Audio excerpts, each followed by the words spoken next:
Good evening, ladies and gentlemen. Just let me tell you something about myself. From my accent, you will notice I come originally from the United Kingdom. I've been living in Israel now for 35 years. The accent still remains an accent. And I'm very happy to be here and to meet Rabbi Mizrahi again after many years. And understanding that a lot of singles here this evening, this talk of the challenges of a contemporary marriage, I think would be very appropriate. You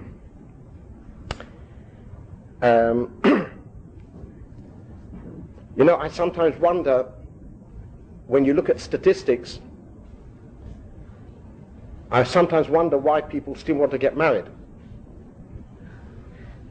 Because statistics are horrifying.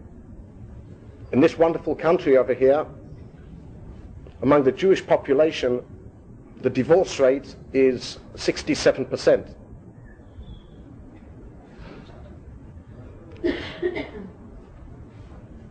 And I can tell you that from where I come from, which is no different, Israel being just another democratic society of the Western world, the divorce rate in the first year of marriage is 32%, which is, it's in the first year of marriage. I thought Jews were good investors. To spend $60,000, $70,000 on a marriage and the chance that that investment will last 1 year, I don't think it's a pretty good investment. I think you'll make more on the NASDAQ, believe me. But people still want to do it. And it's this issue I want to talk about tonight. Because I feel that there's something wrong with the system. Something basically wrong with the system. I'm not going to waste any time. I'm going to get down to it. Two people, sometimes from different cultures, different countries, meet each other, date each other, and they decide that they're going to live with each other for the next 90 years. How does that system work? Because before we look at the system of two people getting married, let's have a look at two individuals. These two as individuals. As two individuals, let's ask ourselves the question. We're not talking about marriage now, we're talking about people, human beings. Not Jews even, just human beings. We're all born one day in history. Being that we're born one day in history, we've landed on planet Earth. Hopefully every one of us feels that he will be blessed with a 120-year tourist visa on this planet. But one day that tourist visa is going to come to a grinding halt. We know where that ends up. What is the most important concept in any individual's life, the central focal point of that person's life which makes his life or her life meaningful? One word: the self. Me. I am the most important concept in my life. Everything surrounds that self. During this 120-year tourist visa, the self wants to achieve something in life. He wants a career, family, love and respect, health, success, see the world, enjoy the world, all these wonderful things people are looking for in life. I know more than anybody else, we're all like this. Do you agree with me for the time being? And if a person achieves all this, it's what we call happiness. That's what we want to be. We all want to be happy. It's, imagine a circle with a self at the center. And in that circle, all these things zero in onto a person. It's what you call self self-fulfillment. That's what we all search for. All the things we do in life are things which give the self a feeling of satisfaction. The music I listen to is music that I like. I do not listen to music which I don't like. Certainly the music that you listen to might not be the type of music I would listen to. The music I listen to won't be the music that you listen to. The hobbies that each person has are hobbies which he likes. Are there any chess players among us over here? Chess players? No? Ah, we've got a chess player at the back. Do you collect stamps too? No? Why not? It's an interesting hobby. Because it doesn't interest you. It doesn't talk to you. It's not meaningful to you. It'll give you no satisfaction. Okay?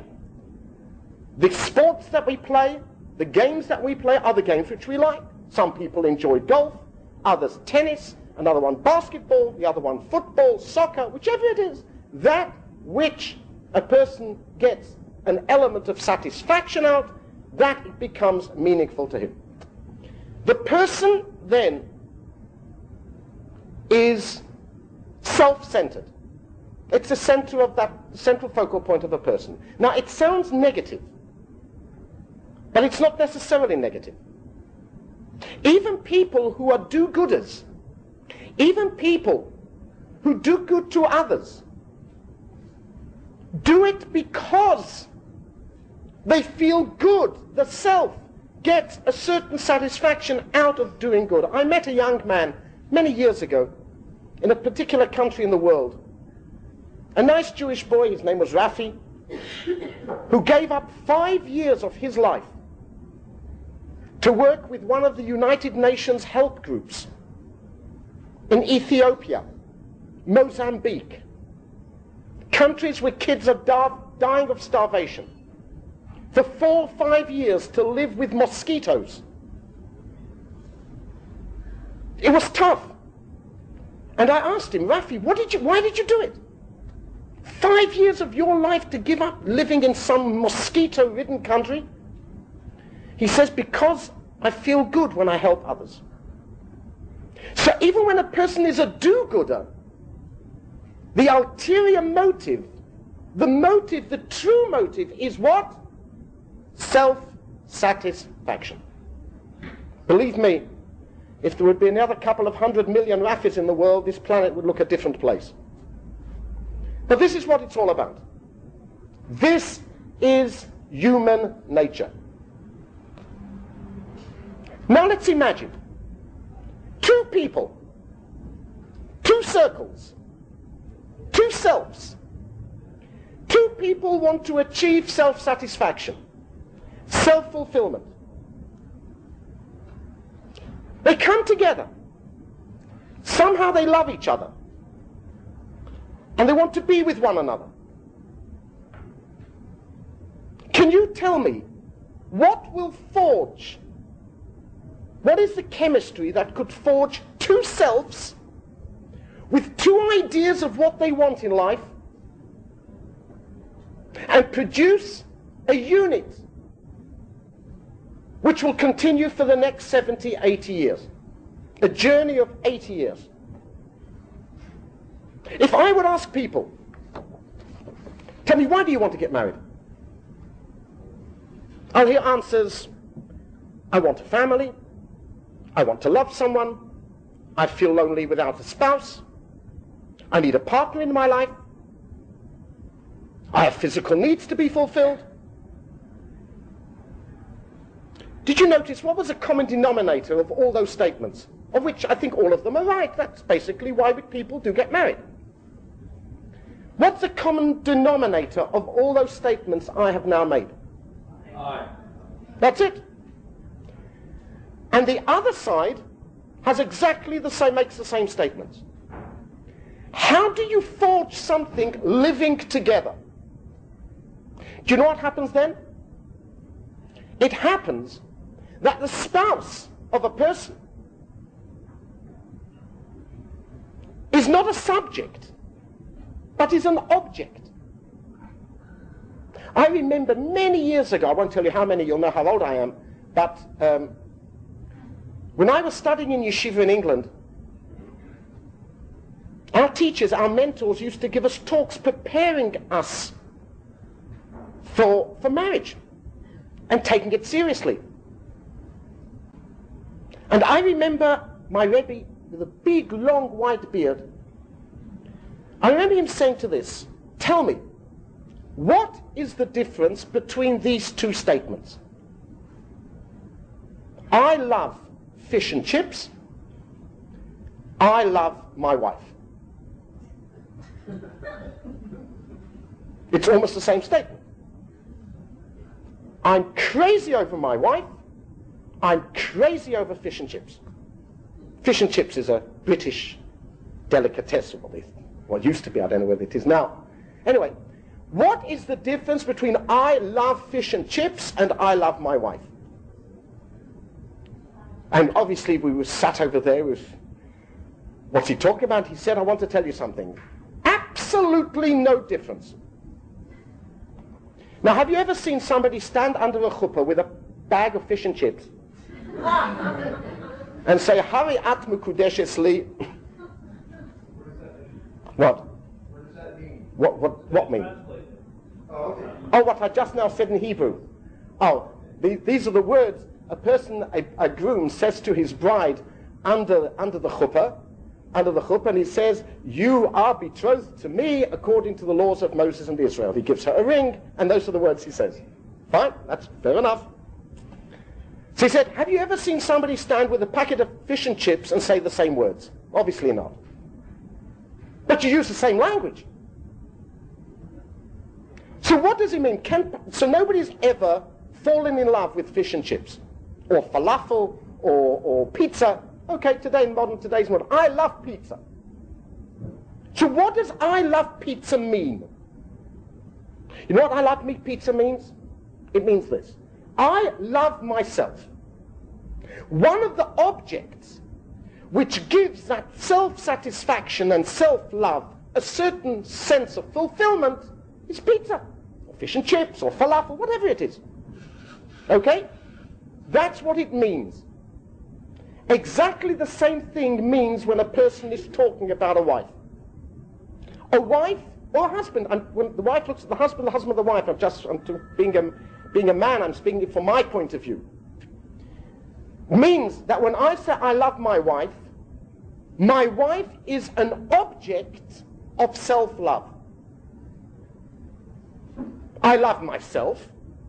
One of the objects that I use to reach feeling of self-satisfaction, self-fulfillment, is that human being opposite me. She says she means it about him, he means it about her. Do you know what happens then? It means that two people are not living one life. Two people are living parallel lives. They live parallel lives at the expense of one another. Now what happens? I'm going to be tough this evening, you see, because I'm leaving the country soon. My deportation papers have come through, so nothing to worry about. Tell me, how many pizzas can a person eat in a week? As much as you love pizza. Come on, let's put our cards on the table. How many pizzas can you eat until it's coming out of your ears? What happens when you've ate 35 pizzas, 50 pizzas, 125 pizzas? Do you know what happens? You get sick and tired of pizza. I don't want to have to tell you exactly what I mean, but you know as well as I do. The same thing can happen to a wife, the same thing can happen to a husband. The more it is something which you say, I don't know if it's a proverb or it's a statement. Familiarity breeds contempt. You have too much of something, then you have contempt. And when you have contempt, you know what happens? You get fed up. So either you walk out, or if you're burnt out, then you look for new kicks. That is a truth of the world we live in. Now you can understand why marriages don't last that long. It's a tragedy. This is the way we live our lives. We live our lives for ourselves. We live in a very selfish world. We live in a very aggressive world, where to be successful, you have to fight for yourself. The more you are successful, the self of that person goes on an ego trip. He becomes even more selfish, and it just snowballs through a person's life. It's all for yourself. I remember when I left school, in this country, graduation is a very ceremonious day. Where I came from the United Kingdom, there was not such thing as graduation. You left school, finished, last day, that was it. But I remember when I finished school, the last day at school, the principal of the school took us into the lecture room, to all the school leavers. And he said to us these words, I remember it till this very day. He says, I want you young men to know one thing. Till this day, the government has paid for your education, for your uniforms, your textbooks, even your pencils was paid for by the government in those days. Things have changed since. Everything was paid for. I want you to know, the day you walk out of the gates of this school and never come back again, which will be in a few hours' time, you're walking into the Wild West. You're walking into, I remember how he described it, John Wayne country. Gunslingers. It's a tough world. It's an aggressive world. And if you want to be successful, you've got to be tough, you've got to be aggressive. Where I come from in Israel, and there are, I take it, some Israelis among us here, if you ask them, tell me, what do you need to be successful in this world today? Money? A Rolex watch? No. You know what you need to be successful? Elbows. Elbows. You know what elbows are? In Hebrew, marpikim. You know what elbows are? Elbows is this. Push everybody aside and climb the ladder of success. And this is what we call legitimate competition. It's a tough world out there. The competition within the business world. In every area. So if you want to be successful, if you're going to think of others, you're going to remain one big nobody. Think of yourself, climb that ladder of success, it's tough. Okay? And now we're going to translate this into a partnership between two people. Do you see where we're going? What are the chances such a thing will be a success? Now, I want you to understand, and I should have premised my talk with these words, to understand we're talking about human beings. You cannot generalize about human beings except for the very fact that we all breathe the same oxygen, the things of laws of nature. But certainly there are people who might be very selfish, but have stuck out a marriage of 80 years. So you'll say, you bring as an example, of course there will be some. I have to talk in general guidelines, general terms, looking at the world that we live in. I've sat in, although myself, personally, I'm not a marriage counselor, but I have sat in, taking a side view of a marriage counselor counseling young couples with their problems. And you can see, as you go from one problem to the next, one family, one young couple, the next young couple, the third young couple, the common denominator is exactly what we're talking about. That what? I expect from him something. He says, yeah, I know, but I expected from her something. Everybody expects from the other. Nobody expects from themselves. This is a common denominator. And this is so destructive that no wonder marriages end up in divorce. Even sometimes in the very first year of marriage, even though that they stood under the chuppah, and most probably they said, it'll never happen to us. We love each other. It'll never happen to us. But it does. So now, ladies and gentlemen, before I come back to this issue, I want to present to you what is a Torah viewpoint, what is a Jewish viewpoint on this wonderful, wonderful establishment in the human world, the Jewish world, called marriage, which is so central, it's so important. First of all, for the survival of the Jewish people. In 1984, Professor Lord William Rees-Mogg, one of the world's top economists, wrote a book on the economy. And nobody except a student of economics would read that book, but that book came to my knowledge because of how he uses Judaism. He has a chapter on Judaism, chapter 1, to use it as an analogy for world global market problems. You'd wonder what Judaism's got to do with that, but the idea was excellent. And I'm just going to quote to you one statement that he makes. In a time of survival, we have to ask the question, how did the Jewish people survive? Not just as a spiritual or as a physical nation. No doubt, they have survived because of the strength of the family. Where he knew this, I have no idea. I mean, Professor Lord William Rees-Mogg, who is today the editor of the London Financial Times, he was the dean of the London School of Economics. Where he knew this, I have no idea. But he's right. Now, if it is a Jewish family that is the chemistry of the survival of the Jewish people, then I can say one thing. My hopes for the survival of the Jewish people are not as strong as they used to be, when we, as I say, when we saw the statistics that we've seen. What does Judaism say?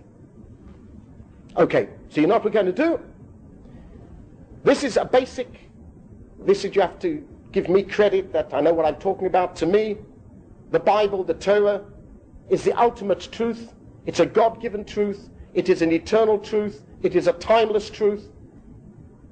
And everything that's in Torah is not history, but there's a lesson to be learnt us today, in our day and age, from every single word, every single letter that Torah teaches us. If you have any questions about this, if you have a problem about the divinity of Torah, join us tomorrow afternoon at that weekend seminar which we'll be doing at the Ontario Airport Hotel.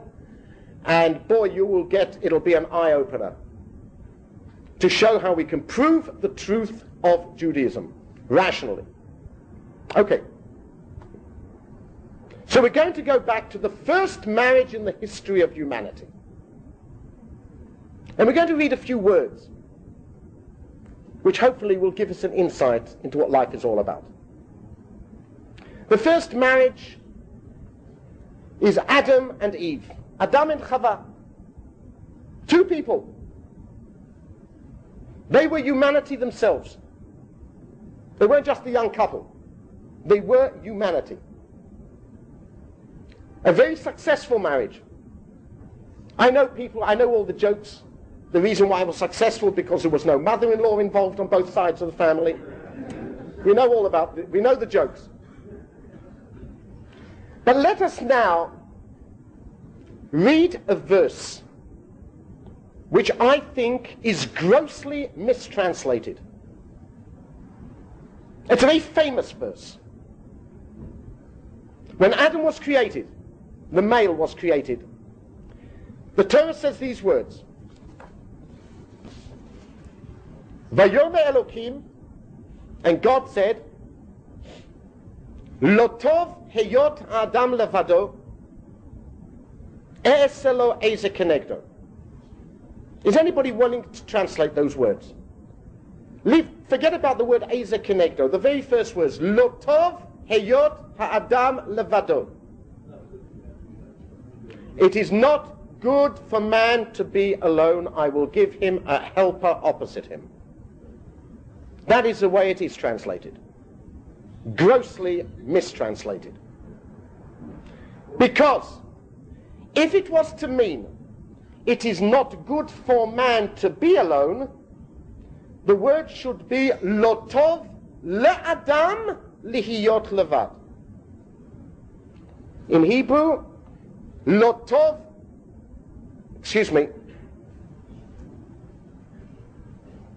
lo tov le'adam lihiyot levad. It is not good for man to be alone. Le'adam, to be alone. Correct? Is that the way it should be translated? But what does it say? It says the word lo tov, stop. Heyot ha'adam levado. Because man is alone. It doesn't say it's not good for man to be alone. It says lo tov, it is not good. Comma. Heyot ha'adam levado. Because man is alone. Suggesting something else is not good. It's not that it's not good for man, but something else is no good. That's what it says, correct? Says Rabbi Samson of Fall Hirsch. That is the true translation. So what is no good? What is no good because man is alone? Now we have a principle. Any person who studies Torah, there's a principle in understanding the Hebrew language. Any time a word is used for the first time in the Bible, the meaning of the word as it appears the first time will be identical meaning right through the Bible. So where do we find the word tov the first time? Well, it's in chapter 1, verse 3. Vayomer Elokim yehi or, and God said, let there be light. Vayehi or, and there was light. Verse 3. Vayomer and Vayar Elokim kitov, and God saw it was good. What does it mean, and God saw it was good? Well, obviously it didn't mean that some booming voice came out into the macrocosmos saying, wow, what a beautiful light I created. Yeah? It doesn't mean that. So what does it mean? The word tov means it can play its part in the purpose of creation.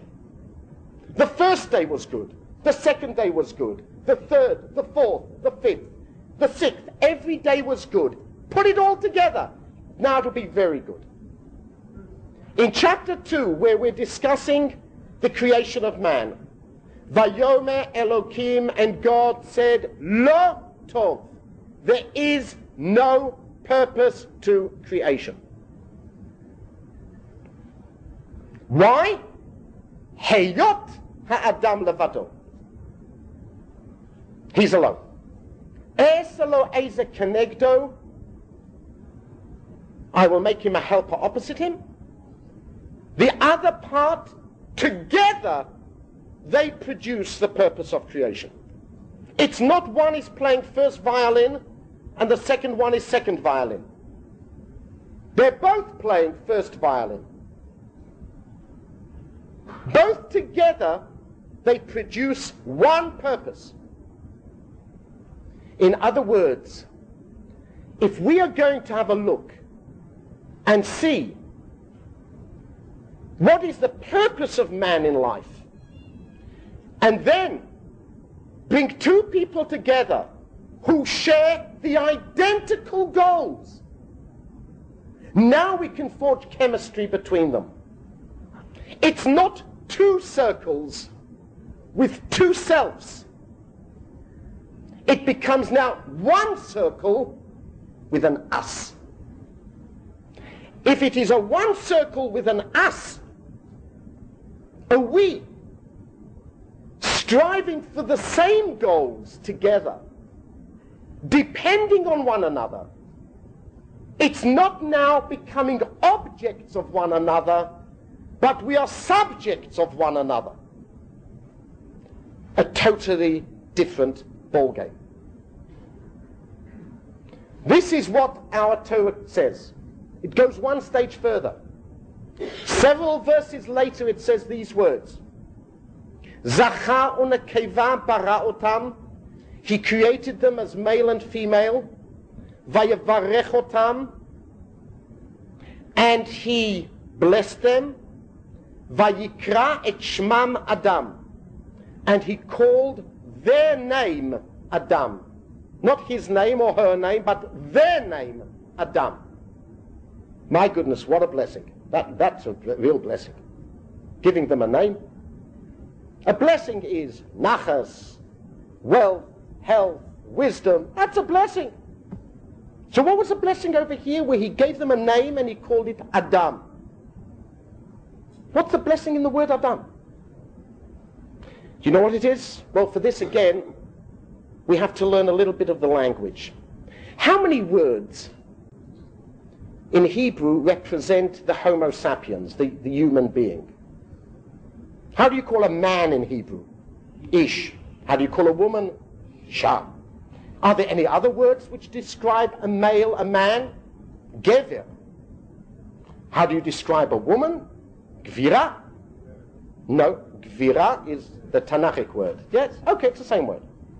Is there another word for man? Enosh. Ashrei Enosh Ya'aseh Zot. And you have a word, Adam is also a man. Of all these words, one word is the exception to a rule.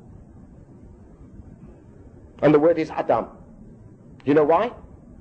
All the other words have plurals to it. Ish, Anashim. Isha, Nashim. Gever, Gvarim.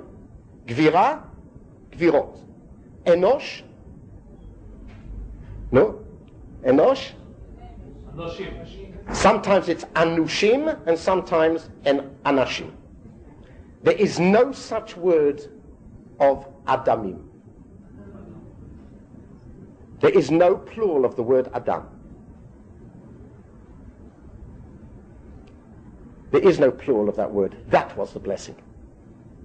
Producing two people into a single unit which you cannot pluralize. That was the blessing. But when? Not when two people live parallel lives, self-fulfillment at the expense of the other, but one purpose putting both of them together. It does not reduce the selves what they want. It doesn't say that, let's say he has a career, she has a career. She has her ideas of what she would like to see the world. She'd like to see the Far East. He says, Far East doesn't interest me. I love to see Argentina. It does not change that. What it does change is this.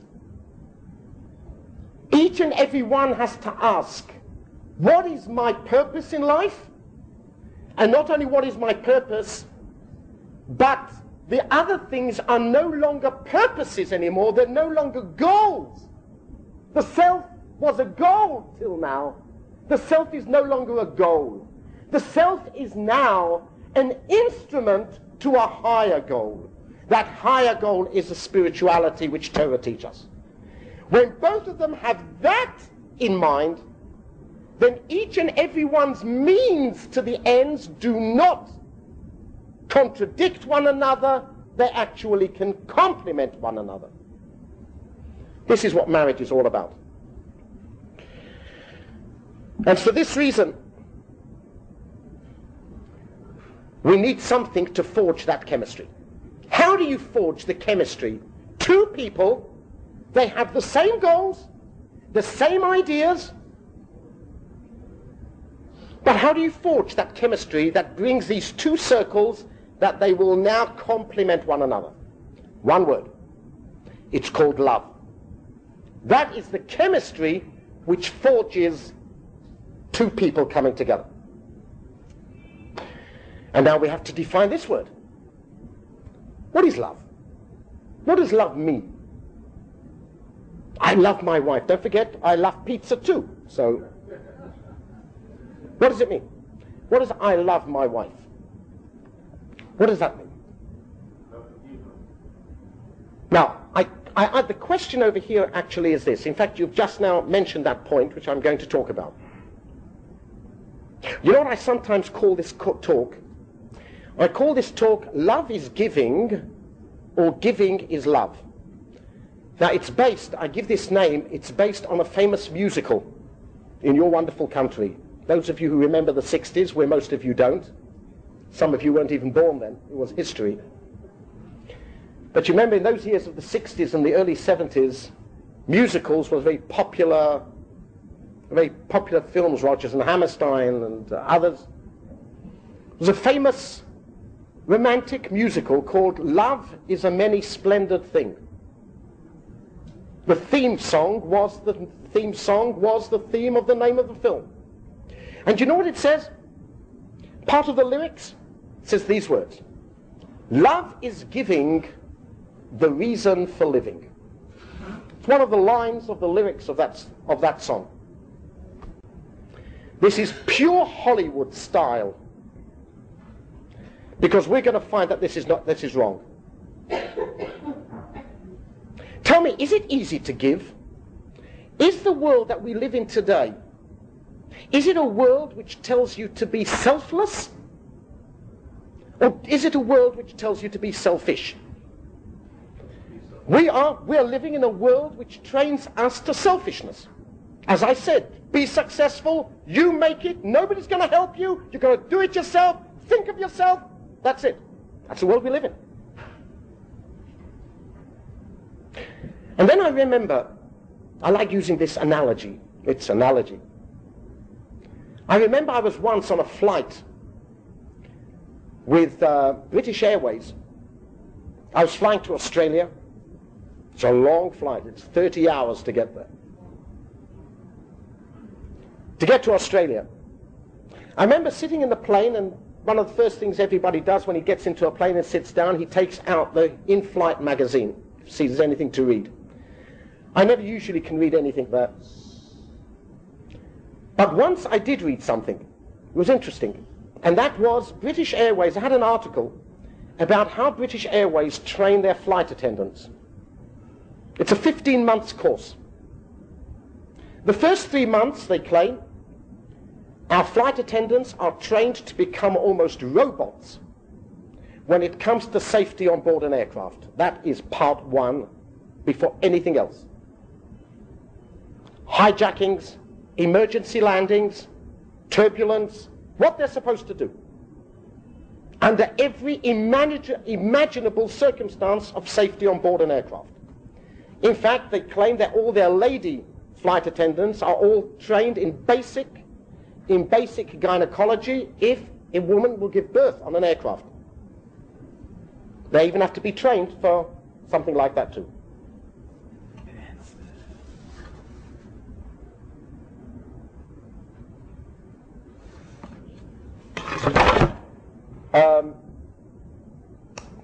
That was the first 3 months. The next 12 months, they need training to a mentality. The mentality is the passenger is always right. Do you hear that? The passenger is always right. British Airways prides itself that its flight attendants never lose their tempers twice. What does that mean? If you lose your temper once, you're fired. You can work for American Airlines, but not for British Airways. And they have to smile, and they have to be outgoing, and they have to give, never get angry, always have a nice smile on your faces. So you can imagine the situations, and I fly a lot. I have a lot of mileage. And I know how sometimes you can sit there and watch how a flight attendant walks by and somebody will ask her, "Excuse me, could I have a Diet Coke, please?" She says, "Yes, sir." She'll walk a half a mile down the plane, come back 3-4 minutes later with a tray and a Diet Coke. As she arrives at that seat, the next door neighbour says, "Could I have a Diet Coke, please?" Now, maybe what's going through her mind is this: You stupid idiot. You could have also asked at the same time and have bought 2 Diet Jokes, 2 Diet Cokes. Now I have to walk another half a mile down the plane and bring another Diet Coke. Yes, of course, sir. Of course I'll bring you a Diet Coke. She comes back. Then the lady asks her, could you warm up this bottle of Materna? You know, just baby food, just heat it up for me. She must be blowing her mind already. She's all smiles. Yes, of course. It's wonderful. Where did you get that training from? They told them once a story, I once read about it in the Reader's Digest, of a stewardess who was walking down the aisle with a galley, handing out the meals, taking out the trays and putting them on people's tables, the meals. And there were 2 little kids running up and down the aisle, Johnny and Jimmy, running up and down, and she wanted to kill them already. Yeah, but you mustn't get angry. Yeah. So she says, Johnny, Jimmy, could you come over here? I said, yes. Would you like to go and play outside? At 39,000 feet. No. Please sit down. Please sit down. Isn't that wonderful? With a smile on her face. She wants to murder the kids, right? To be outgoing, to be giving yourself. Now, we all know it's all money. It's all commercialized. But a person needs training to be able to be that type of person. The other person is always right. I have to give off every bit of myself to that person. Where do you have a training program for 2 people going on a flight together, and believe me, it's more than 30 hours. I mean, some marriages don't last more than that, but a long-haul flight of 80 years. And each to every one says the passenger is always right. Where she is the passenger, where he is her passenger. Where do you get that type of concept, a training program of forgetting about yourself and giving over to others? I had an incident many years ago also where I was having a chat. It was in Tel Aviv. Listen to this. I was having a chat with an Israeli basketball player. I don't want to mention names. He was quite famous. Won't mention any names. Let's call him Moshe. That's his name, okay? That was not his name. I said, Moshe, do you mind? I'd like to present to you with a scenario. A scenario of a moral dilemma. He says, okay. Now, when I spoke to him then, it was a time that in Israel they still only had 1 television channel. Once they had one television, going back 25, nearly 30 years. They had 1 television channel, but if you had a special antenna, you could actually pick up Jordanian television or Cyprus television. You could pick up another channel outside with a special antenna. Now, he's a basketball player. The scenario goes like this. On Wednesday nights at 8:30, there's basketball on TV. But if you watch Jordanian television, there is an orchestral concert coming out of England, or Los Angeles Symphony Orchestra. Okay? Your wife loves classical music. You love basketball. Now, you come back home at 6 in the evening from work, and you tell your wife, Chanale, I've had a day at the office, the worst day in my life. You know, there are certain days in one's life, you call them black days. Everything goes wrong. The starter motor got stuck, right? You had a flat tire. You had a meeting. You missed the meeting because you got stuck in a traffic jam. The tax people had come in to check your books. The secretary was off. She had bronchitis that day, right? The computers were down. You know, you have one of those days, in Yiddish they call it a schwarze Tag, a real black day. Everything goes wrong. His blood sugar level is going through the ceiling. His blood pressure is going through the ceiling. He is absolutely uptight. He's had a terrible day. And he says, look, Hanaleh, if you don't want me to have a nervous breakdown, yeah, if tonight I can watch basketball at 8:30 for a few moments, yeah, for 1.5 hours, at least I'll be a mensch. I'll be somebody. If not, I'm going to burst at the seams. And she says, Moshele, she said, and what the day do you think I had at home? And what type of day do you think I had at home? I put a cake in the oven and I put clothing in the washing machine. I thought the washing cycle had completed. I didn't know. I opened the door, 20 gallons of water came out. The motor stopped in the middle of the cycle. So till I started getting the water out of the lounge and out of the kitchen, the flood suddenly, Gewalt! The cake is burning. She had to use a fire extinguisher. The cake was on fire. I also look, you're out there, you're meeting people. I'm here in a prison, I'm in the house trying to make you happy. And our little baby did something on the carpet, which in the lounge, which I again had to clean up. Took me 3/4 of an hour to clean up. Please, Moshe, understand me. At least you're out there, you're talking to people. Believe me, if I can listen to if I can listen to an orchestral concert for 1.5 hours, at least I can switch off a little bit. Okay? So I said to this guy, this is exactly how it went. I said to him, tell me, what do you do? What do you do? You want to watch basketball, and you need it. It's one of the needs that you have. She wants to watch an orchestral concert. She needs it.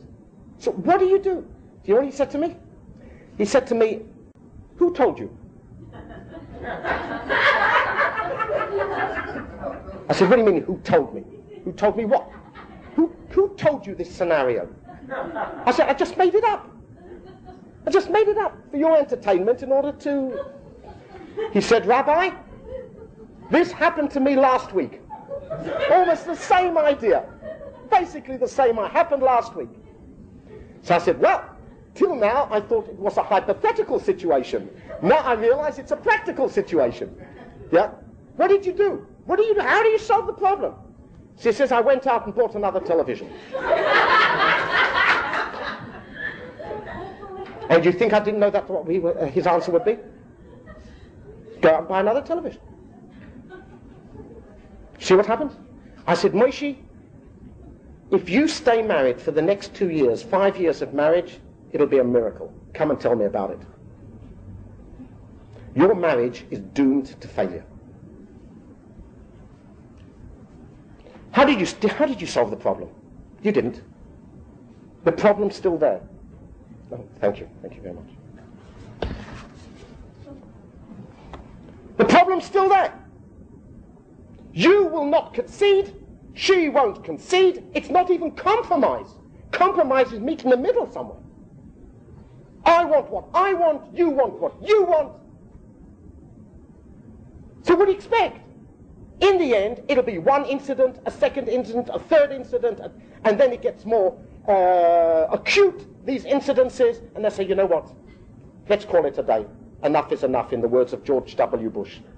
Yeah. That's what happens. That's love. Oh, and I love her. Oh, she's wonderful, she's wonderful. That's right, until she treads on my toe. Or until I tread on her toe, we love each other. We're living in a dream world. It just doesn't last. And that's why I say to people, believe you me, in our day and age, I have no idea why people still want to get married. I remember an incident where I spoke to 30 young ladies. 30 young ladies. And I told them, I'm going now to stop talking for the next 30 seconds on my watch. I want you all to close your eyes. And I want you to imagine you have married your dream husband. I stopped for 30 seconds, deathly silence. They'd close their eyes, and you could see the smiles on their faces. Some of them blushing a little bit, yeah. But it was wonderful just to watch the situation. After 30 seconds, I said, now, I want you all to imagine you are now 3 months after marriage. Your husband comes back from work every day, 5:30. You've got 2 candles on the table. Curtains are closed. They're going to have a romantic supper. Candlelight. He sees your shadow, and you see his shadow. And it's a romantic only 3 months after marriage. And the situation is this, that your husband hasn't yet come home. It's already 7 o'clock in the evening. What is the first thought that goes through your mind? He's 1.5 hours late. What's the first thought that goes through your mind? You ought to have seen their faces. One's going, "Whoa, whoa." Until one young lady said to me, "No, Rabbi, I would not be thinking what you think I will be thinking about." I said, "Maybe, young lady, fine. What about the other 29 young ladies?" Sure, what's going on? They admit that the very first thought that's going through their mind, it's not that he's late at the office, it's not that, God forbid, he's involved in a road accident or in a massive traffic jam because of a road accident. The first thought that goes through their minds, they admitted to me 3 months after marriage, that there's another woman in the picture. That's what they were saying. And they admitted it. So I said to them, if that's the case, kids, don't get married. It's just not worth paying that price. Remain single for the rest of your life. The tensions that you will be living with, they're just not worth it. This is the world that we live in. This is the world that we live in. This is our problem. Buy 2 televisions. Train yourself to give of yourself as if you don't exist and only the passenger exists, your spouse. This, ladies and gentlemen, is something which we have to train ourselves. But you see, we make the mistake about this whole concept of what love is. How many of us, I want to say in this room, how many of us dream of the day of this situation of love at first sight? You know, it's the Hollywood type of scenario where the young man gets onto the bus, he pays for his ticket, he's walking down to find a seat, suddenly his eyes zero in on somebody and a certain energy radiates between their eyes, and something clicked. It clicked. And now we've got to make the meeting. So she'll drop her purse, he'll walk past, pick it up, say, "Hi, here's your purse." "Oh, thank you very much." Well, at last they're talking, right? And then that's it. That's 2 in the afternoon. By 4 in the afternoon, they are sitting in a restaurant having coffee and cake. He'll be taking her out to dinner at 7:30, 8 o'clock at night. And by 10 o'clock at night, you know where they are. I'm sitting in front of a synagogue. I don't want to have to say where it is, right? Yeah. That's it. That's it. This is it. This is love at first sight. This is what you call love at first sight. I've understood what this love at first sight. And then, you know what?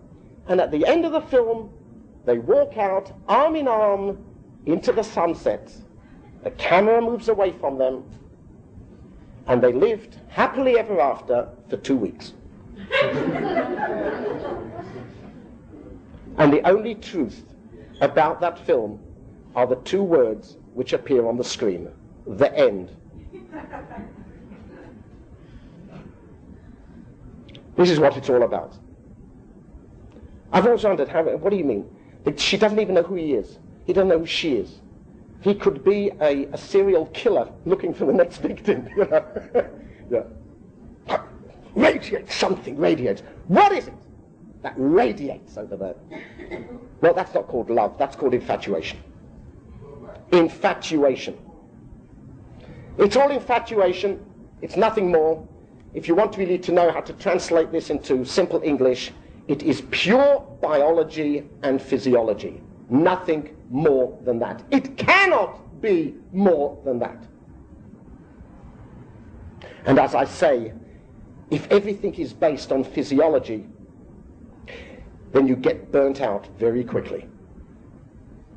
Familiarity breeds contempt. Love is something else. The Hebrew word for love is ahava. The root of the word ahava is the word hav. The two central letters. Ahava is hav, the two central letters. Hav means to be a giver. It is, you see, what happens is that Hollywood understands love. You love a person, then you want to give to that person. You want to share with that person. Love is giving. The reason for living, that's the song. Love is a many splendid thing. So they feel that you fall in love with a person, and then you want to share with that person. Well, it isn't. It's wrong. Giving produces the love. Not love produces the giving. Giving produces the love. Because it is human nature. Do you know why? In human nature, anything that you invest in, if there's let's say there's a person in this room, a carpenter, and he's just now been working on producing, somebody ordered a table. And he wanted that table to be almost hand carved. And he's an expert in this. And he's going to work 2 months on it. He finishes that table. He looks at it. He's in love with his own, the fruit of his hands, isn't he? You know why? Because something you invest in, there's a part of you there. And just because you love yourself, now is the positive aspect of self-love, is because you love yourself, you will love anything where there's a part of you there. In other words, when you invest into something, then, and only then, you are loving that something. This is human nature. We love our children. Why do we love our children? And we don't love the next door neighbor's children? Because it's my flesh and blood. Because I've given of myself to that person. It's not only I produced him, because I am now investing in that child from day one, feeding and clothing, educating, playing with. There's a part of me there, and because I love myself, I will love anything where I am there is a part of me. And you can imagine 2 neighbors. Each one's got 3 boys. The first neighbor's got 3 sons, they're 3 gangsters.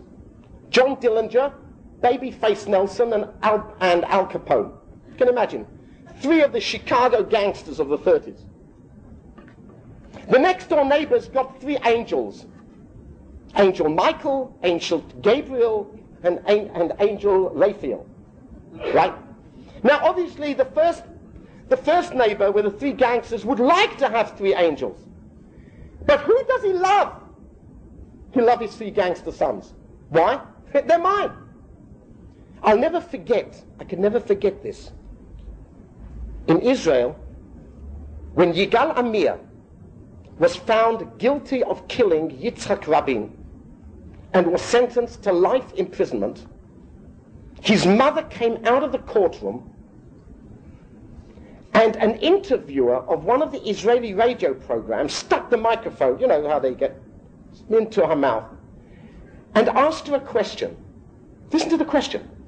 Now that it has been proven that your son killed the prime minister, can you still love him? That was a question. And she answered, my son did a very cruel and wicked thing, but he's my son. You can't escape from that. He's my son. Now, when I heard the interviewer's question, it didn't interest me what her answer would be. But I was wondering, how can an interviewer even ask such a question? What do you mean? Because her son had committed a crime, it's not her son? All I can tell you is I have no idea who the interviewer was. One thing I can tell you. Either she's been divorced 17 times, or she's never ever got married, or she's just a greedy, selfish, self-centered